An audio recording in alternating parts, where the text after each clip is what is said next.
Hello ရှင်ဒီနေ့ share လုပ်ပေးခြင်းနဲ့product လေးကပါလေးလဲဆိုတော့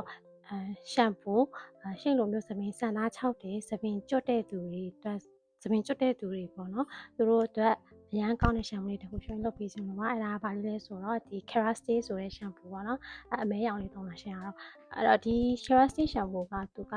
အဓိကသပင်ကျွတ်တဲ့လူတွေအတွက်ကိုတည်တာတဲ့ချိန်ဆို2ခါ3ခါလောက်လျှော်တဲ့အချိန်မှာသပင်ကျွတ်တဲ့နေ့တက်တာသွားရပေါ့နော်ဒါဆိုရင်ရှင် shampoo တည်တဲ့လျှော်ထားတာဒီသပင်ဆိုရင်ဘာမှမလုပ်ထားဘူး treatment လည်းမယူထားဘူးပေါ့ဒီတိုင်းလေးပဲဒီ shampoo လေးလျှော်ပြီးတော့ဒီသပင်စစ်စစ်လေးဖြစ်သွားတယ်ပေါ့နော်သူက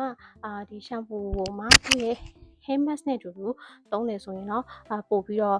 တည်တာတယ်ပေါ့နော်အဲ့တော့ဒီလိုမျိုးဘူးကြီးထဲတော့အဆင်ပြေလို့ဘူးကြီးတဲ့ဘူး250 ml ကိုသုံးလိုက်တော့ပေါ့နော်အဲ့တော့စမ်းသုံးကြည့်နေလို့ဆိုရင်ဒီလို80 ml ဘူးလေးတွေစမ်းသုံးကြည့်လို့ရပါတယ်ရှင်းစမှာတော့မရောက်ပါဘူး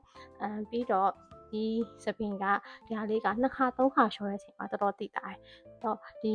ရှိန်လိုမျိုးဆန္ဒထောက်တဲ့သူတွေစပင်ကျွတ်တဲ့သူတွေဆိုရင်ဒီလိုမျိုးဒီ Kerastase shampoo လေးကိုစမ်းသုံးကြည့်ချပါလို့ comment ပေးချင်ပါတယ်အားလုံးကိုကျေးဇူးတင်ပါတယ်